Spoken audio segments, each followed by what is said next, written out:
course you want to join right when I start. Hey, what's up? Okay. Alright, Roger's gonna join us. But honestly, don't knock it till you try the peanut butter and chicken.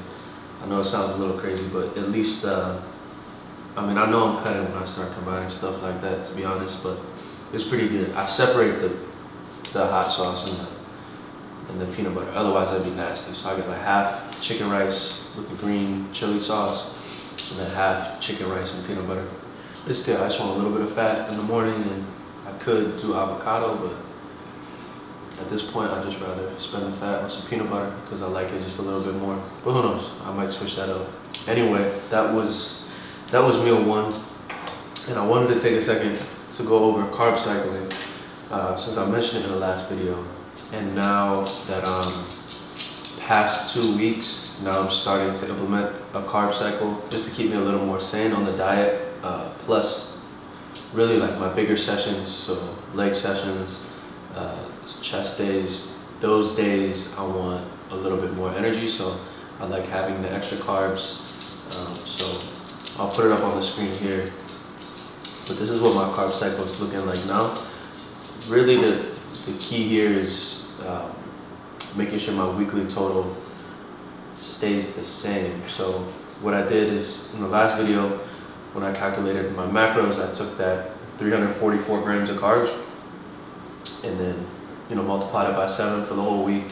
And then from there, once I have my weekly carbs, then I can look at it and go, okay, how do I want to separate this based on doing 2 high days, 3 moderate, and 2 low days. Now the reason I do that is really just with my training split.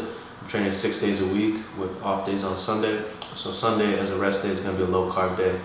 And then typically I'll do either the shoulder or my arm day as the second low carb day. And then I'm using the 2 high days, like I said, one for chest day at the beginning of the week on Monday, right after a low carb day. And then one midweek, usually Thursday, which is when I hit legs. So that way they're spaced out pretty evenly. And then I fill in everything else with the moderate carb days, which is kind of like my normal, macros on the maintenance or the cut, whatever I'm doing. Because all the macros will adjust as I decrease calories, and I gotta recalculate things, right? So that's it. I keep it pretty simple. I've done a similar carb cycle before. I've seen good results. Felt like my energy was good. I felt like I could stick to the diet a little bit better that way because, once you wake up Sunday, you're like, man, I got like 2 meals with carbs, and 2 or 3 meals with minimal carbs out of the 5 or 6 that I'll eat. And it's like, okay, all right. I know tomorrow I'm gonna get some more food in, even though I got a big chest session. I'll start eating, 2 good meals in the morning before I train, getting a couple, big meals with carbs, because I like to eat my carbs around my training sessions typically. So it just keeps me a little more motivated. But that's that. No real news on a physique update. This Friday will be the 2-week check-in, so I'll do the little setup, front, back, side, and then get on the scale again. I was gonna do it every week, but when I worked with my coach in the past, we did every other week. And I like that. I feel like sometimes, especially starting out, a week even is too soon, but that's just a personal choice. So I'm not stressing over my weight or, over those progress photos as much. I feel like I get a better gauge every other week of how my physique's changing. But with that said, it's a wrap on breakfast. I got some work to do. I've got a later training session. Got some shoulders for you guys. Probably definitely a couple good little exercises in this one. So I'll see you later. So times like this is when I appreciate being in South Florida instead of Ohio, because it's the start of October, 80 degrees, nice little breeze, some sunshine. Definitely don't take it for granted, because shoot, it's a lot harder to get up, go to the gym when it's dark. It's like 20 degrees, bones and joints just hurt. I don't know where I'm going with that, but I got no excuse to have nothing less than a great session every day I'm down here.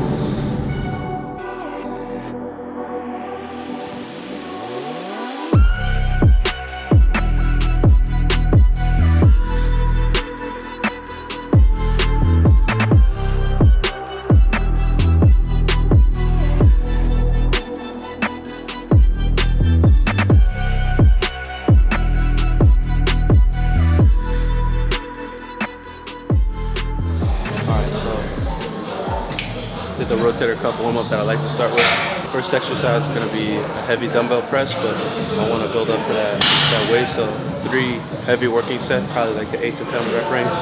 But before that, it'll probably be about 2 sets, just kind of building things up. 2 or 3. We'll see how much we'll go.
So it looks like the options are 35 or 35. Tough choice.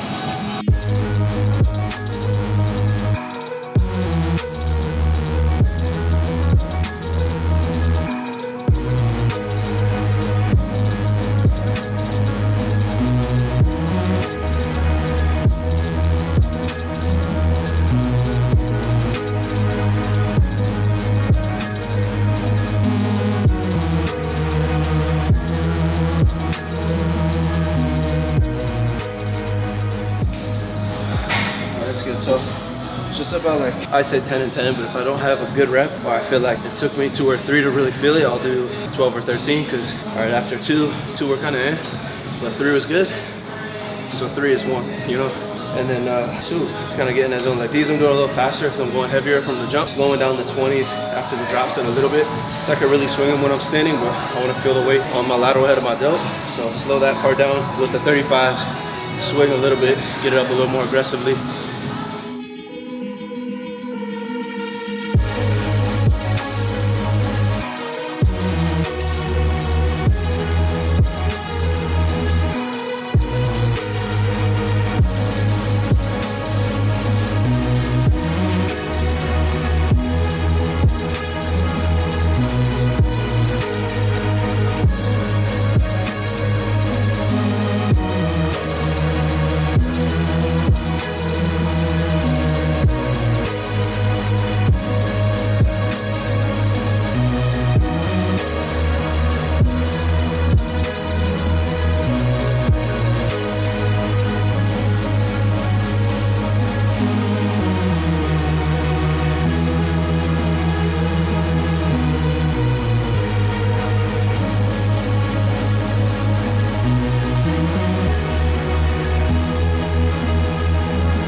Nice on both. So cable on both, supersetting the front raise with a rear delt.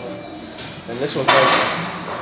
A lot of times, like if you do like a pec deck, for example, the range of motion is going to stop here right out in front because I can't cross over itself versus cable. You can cross over and utilize that extra range of motion just to get a little more stretch. So I like to do that.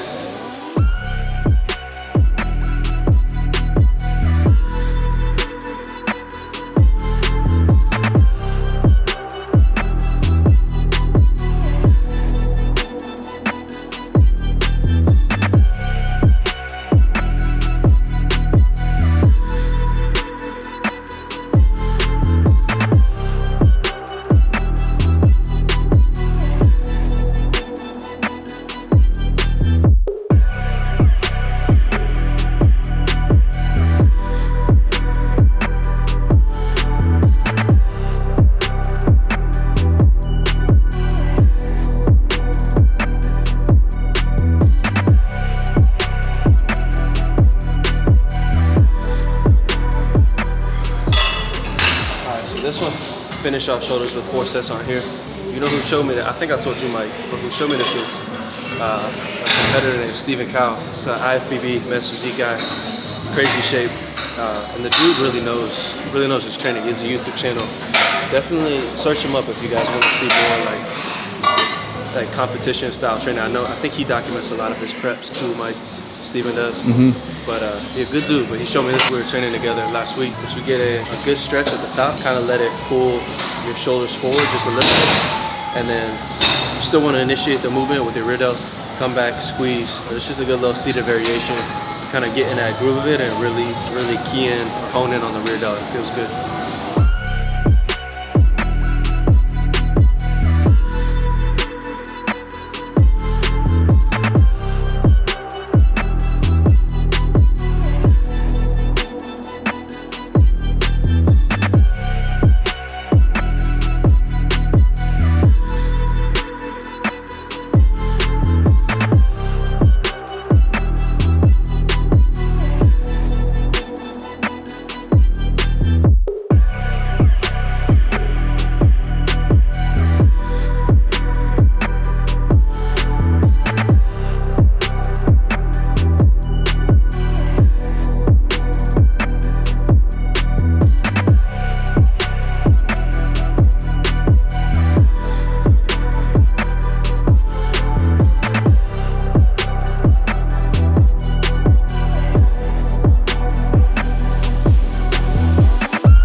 Back in here for sure. Yeah, take it easy though.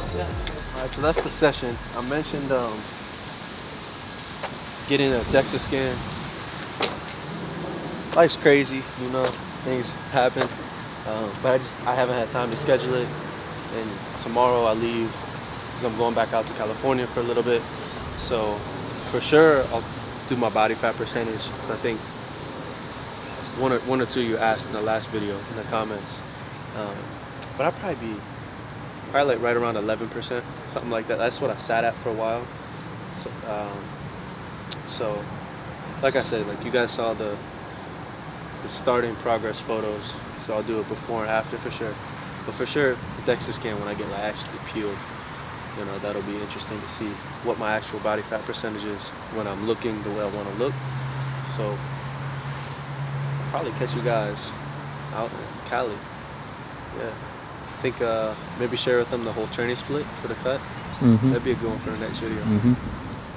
What's that, episode 4? Yep. Shoot. This is episode 3. In the books. Episode 3 in the books. What do I know? I'm JustMerk.